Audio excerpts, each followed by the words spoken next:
रूस यूक्रेन युद्ध के बीच यूक्रेन के लिए बुरी खबर है।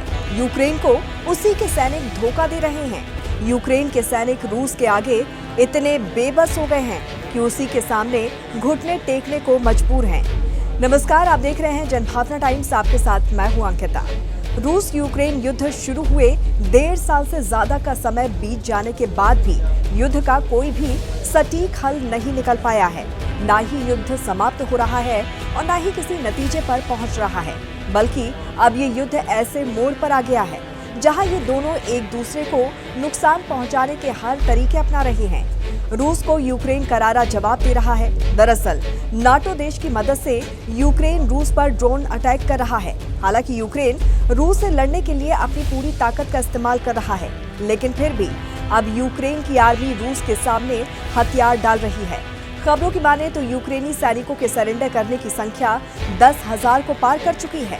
रूसी सेना के अधिकारियों का दावा है कि यूक्रेनी सैनिक एक साथ बड़ी संख्या में आत्मसमर्पण कर रहे हैं। लेकिन सवाल ये है कि यूक्रेनी सैनिक आखिर ऐसा कर क्यों रहे हैं? तो आपको बता दें कि इसके पीछे कई बड़ी वजह हैं।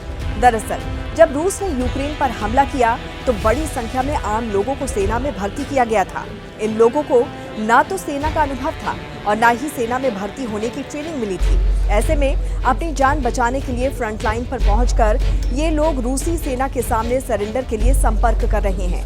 यहाँ तक कि पूरी की पूरी कंपनी अपने हथियार और गोले बारूद के साथ रूसी सेना के सामने आत्मसमर्पण कर रही है।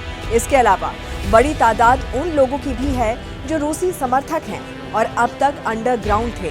कई सैनिक तो ऐसे हैं जो रूसी सेना के साथ मिलकर युद्ध लड़ रहे हैं। इतना ही नहीं, यूक्रेनी सैनिक बाकायदा सरेंडर करने के लिए एक स्पेशल रेडियो फ्रिक्वेंसी का इस्तेमाल कर रहे हैं और किसी भी वॉकी टॉकी से इस पर संपर्क किया जा सकता है।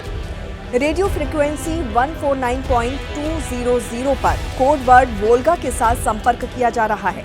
यूक्रेनी सैनिक हथियार डालकर रूस की तरफ से सेफ हो जाते हैं। हालांकि ये यूक्रेन और नाटो देशों के लिए चिंता बढ़ाने वाली बात है, लेकिन यूक्रेन भी पीछे हटने को तैयार नहीं है। यूक्रेन लगातार अपने हथियारों के जखीरे को अपडेट कर रहा है। नाटो देश उसे वो हथियार उपलब्ध करवा रहे हैं जिसके बारे में शायद ही रूस ने कभी सोचा होगा।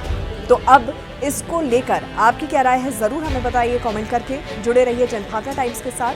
नमस्कार।